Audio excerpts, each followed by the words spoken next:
నమస్తే. ఈరోజు మన స్టూడియోలో ప్రముఖ ఆధ్యాత్మికవేత్త వేదిక్ ఆస్ట్రాలజర్ గోనుగొంట్ల సురేష్ బాబు గారు ఉన్నారు. సో గురువు గారితో మాట్లాడేద్దాం. నమస్కారం గురుగారు. మణికంఠ గారు నమస్కారం అండి. గురుగారు, ఆగస్ట్ మాసం, విశేషంగా శ్రావణ మాసం, తులారాశి వారి పరిస్థితి ఎలా ఉండబోతుంది? ప్రజెంట్ వీళ్ళ టైం ఎలా నడుస్తుంది? ఎలాంటి జాగ్రత్తలు తీసుకోవాలి ఓవరాల్గా? ఒక రకంగా చెప్పాలంటే తులారాశి వాళ్ళకి ఈ సంవత్సరం అంతా బాగుందని మనం చెప్పుకోవాలి. గురువు మారడంతో చక్కగా అదృష్టవంతంగా చాలా బాగున్నారు. అయితే మనకి ఆగస్టు మంత్లో కనుక చూసుకుంటే వీళ్ళకి సామాన్యంగా ఉంటుంది. అంటే ప్రతికూల పరిస్థితులు అయితే ఏమీ లేవు, ఖచ్చితంగా గ్యారంటీ.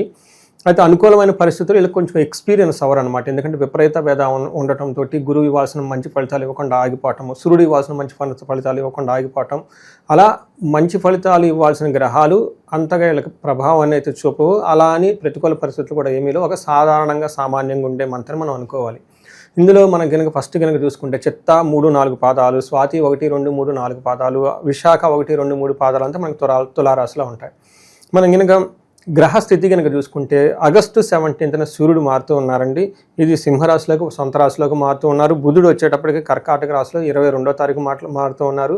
శుక్రుడు వచ్చేటప్పటికి వీళ్ళకి మిథున రాశిలో ఉన్నారండి. తర్వాత కుజుడు వచ్చేటప్పటికి మనకి వీళ్ళకి కన్యా రాశిలో 28వ తారీఖు మారుతూ ఉన్నారు. 26వ తారీఖు వచ్చేటప్పటికి శుక్రుడు మిథున రాశిలోకి మారుతూ ఉన్నారనమాట. ఈ యొక్క గ్రహస్థితి, ఈ చేంజెస్ వల్ల కనుక మనం చూసుకుంటే తులారాశి వాళ్ళకి లఘు గోచారం, సూక్ష్మ గోచారం ప్రకారం కనుక మనం చూస్తే వీళ్ళకి విత్తలాభం, శేష సౌఖ్యం, శ్రీ సుఖాప్తి, వ్యాధార్ది అని చెప్తూ ఉంటారు. అంటే దీని ప్రకారం ఏంటంటే ధన ప్రవాహం బాగుంటుంది, స్త్రీలతోటి పురుషులతోటి చక్కగా సౌఖ్యంగా అన్యోన్యంగా ఉంటారు, మంచి ఆల్రౌండ్ హ్యాపీనెస్, ప్రాస్పెరిటీ చూపిస్తూ ఉంటుంది. ఉదాగా డిసీజ్, కొంచెం హెల్త్ కాంప్లికేషన్స్ ఉండే విధంగా చూపిస్తూ ఉంటుంది. అంటే ఏమవుతుందంటే అండి, అన్నీ చాలా ఫేవరబుల్గా ఉన్నాయి, కానీ అంత ఎక్స్పీరియన్స్ అవ్వరు అనమాట. చాలా మైల్డ్గా ఈ రిజల్ట్ అనేది చూపిస్తుంది. ఒక రకంగా చెప్పాలంటే తటస్థంగా, న్యూట్రల్గా ఉండే మాసం మనం చెప్పుకోవాలి.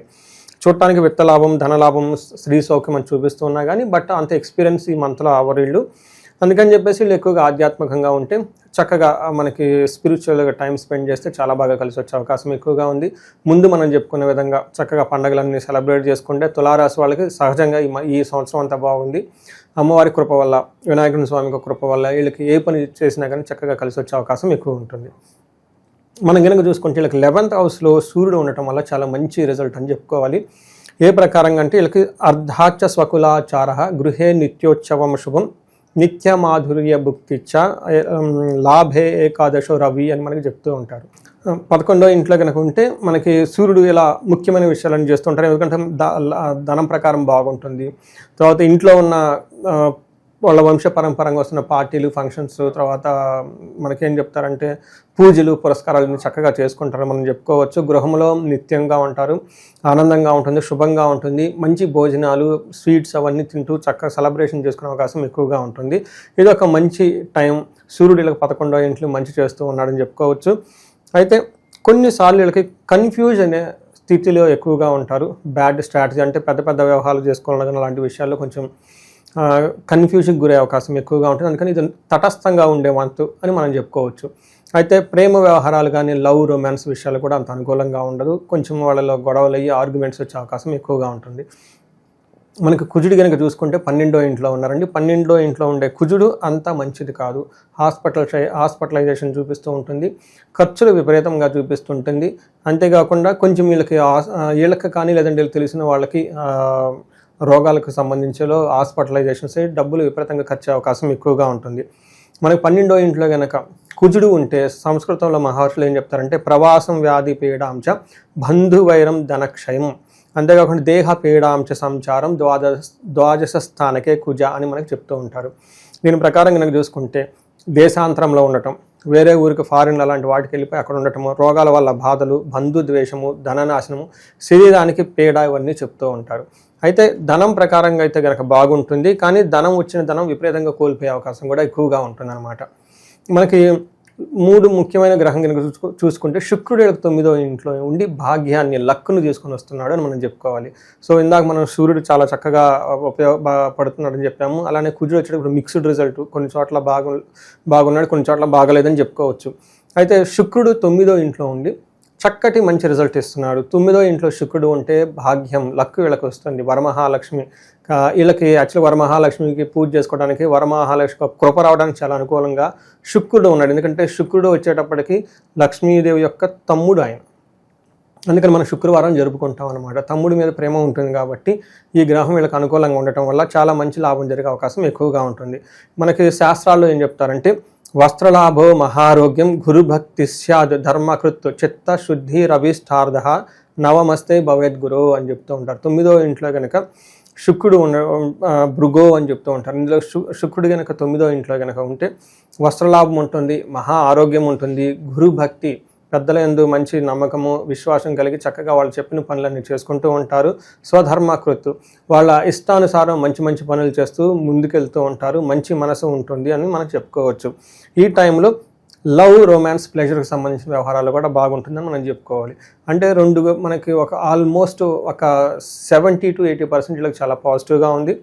ఎక్కడైనా ఏదైనా కనుక నెగిటివ్గా ఉన్నా కానీ ప్రతికూల పరిస్థితులు ఉన్నా అవి ఇమ్మీడియట్లీగా సర్దుమడిగి మళ్ళీ అవి కూడా అనుకూలంగా మారే అవకాశం ఎక్కువగా ఉంది ఈ రాశి వాళ్ళకి. ఓకే, ఇక గురుగారు ఈ రాశిలో ఏ నక్షత్రాల వాళ్ళు ఉంటారు, పర్టికులర్గా వాళ్ళకి మంత్ ఎలా ఉండబోతుంది అంటారు? మనకి చిత్తా స్వాతి విశాఖ 3 నక్షత్రాలు ఇందులో ఉంటాయండి తులారాశిలో.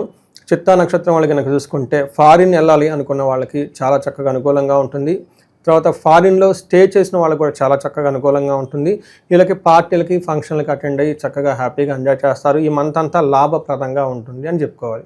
అయితే కొంచెం హెల్త్ కాంప్లికేషన్స్ వచ్చే అవకాశం ఎక్కువగా ఉంది. ఇది కూడా 17th ముందు వచ్చే అవకాశం ఎక్కువగా ఉంది. సో ఒక రకంగా చూడగలంటే రాశి నక్షత్రం ప్రకారం చిత్తా నక్షత్రం వాళ్ళకి కూడా చాలా బాగుందని మనం తెలుసుకోవచ్చు. స్వాతి నక్షత్రం వాళ్ళకి కనుక చూసుకుంటే ఇలా క్షేమంగా ఉంటారు, ఫారిన్ వెళ్తూ ఉంటారు, పరవాసం ఫారిన్లో స్టే చేస్తూ ఉంటారు, వస్త్రలాభం అవన్నీ చక్కగా అనుకూలంగా ఉంటుంది. స్వాతి నక్షత్రం వాళ్ళకి హెల్త్ కాంప్లికేషన్స్ వచ్చే అవకాశం ఎక్కువగా ఉంది. ఒక్క విషయంలో కొంచెం జాగ్రత్తగా ఉండాలి. విశాఖ నక్షత్రం వాళ్ళకి అగైన్ వీళ్ళకి క్షేమంగా ఉంటారు, వస్త్రలాభం చూపిస్తుంది. ఫారిన్ వెళ్ళాలనుకున్న వాళ్ళకి లేదంటే ఫారిన్లో స్టే చేయాలి, దూర ప్రదేశాల్లో స్టే చేయాలనుకున్న వాళ్ళకి చాలా చక్కగా అనుకూలంగా ఉండే అవకాశం ఎక్కువగా ఉంటుంది. హెల్త్ విషయంలో కొంచెం జాగ్రత్తగా ఉంటే మిగతా అన్ని విషయాల్లో చక్కగా బాగుంటుంది. చిత్తా నక్షత్రం వాళ్ళకి తర్వాత స్వాతి ఇద్దరికి ధననాశనం చూపిస్తుంది.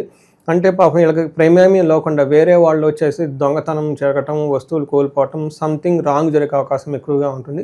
కేర్ఫుల్గా ఉండాలి. ధనం విషయంలో సంపాదించుకోవడం చాలా కష్టం కాబట్టి ఎన్ని రోజులు కష్టపడిన ధనాన్ని సంపాదించుకోవటం ఒక ఎత్తు, దానికంటే ముందు కేర్ఫుల్గా దాచుకోవటంలో కూడా ఉండాలండి. చాలామంది రెండో విషయంలో వదిలేస్తుంటారు, సంపాదించేసాం కదా అలానే ఉంటుంది అనుకుంటూ ఉంటారండి. అది ఉండదండి. లక్ష్మీదేవి ఎలా వచ్చి అలా వెళ్ళిపోతూ ఉంటుంది.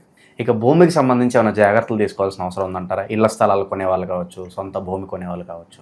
వీళ్ళకి కుజుడు అంత అనుకూలమైన పొజిషన్లో లేరండి. కుజుడు పొజిషన్ 12th హౌస్లో ఉండటంతో కొంచెం రియల్ ఎస్టేట్ రిలేటెడ్ కానివ్వండి, ఫ్లాట్స్ అమ్మాలి కొనుక్కోవాలనుకున్న వాళ్ళకి అంత అనుకూలంగా ఉండదు. ఏదైనా ట్రాన్సాక్షన్ జరిగినా కానీ అది కొంచెం నష్టాలతో కూడి ఉంటుంది.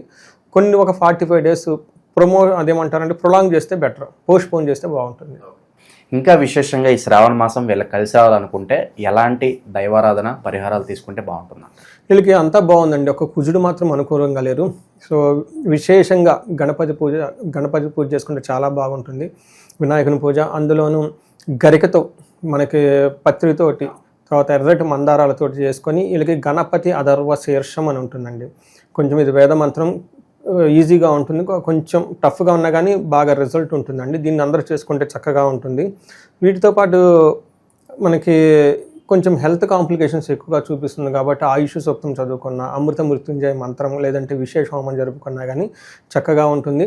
అయితే ఈ రాశి వాళ్ళు ఎలాంటి ఫైనాన్షియల్ ఇబ్బందులు పడకూడదని చెప్పేసి నేను కోరుకుంటున్నాను. ఇన్ కేసు ఎవరైనా కనుక ఇబ్బంది పడుతూ ఉంటే ఆగస్టు మంత్ 21, 22 తారీఖుల్లో 2 పూజలు పెట్టామండి. ఒకటి వచ్చేటప్పటికి శ్రీ కుబేర పాశుపత అభిషేకం, వచ్చిన ధనం వీళ్ళ దగ్గర నిలవ ఉండటానికి. ఇది సామూహికంగా జరుగుతూ ఉంటుంది. నెంబర్ ఆఫ్ పార్టిసిపేట్స్ని బట్టి వాళ్ళకి స్వహస్తాలతో పుట్టమట్టితో నెయ్యితో అభిషేకం చేసుకునే అవకాశం వాళ్ళకు ఉంటుంది. ఇది చాలా రేర్గా వస్తుంది.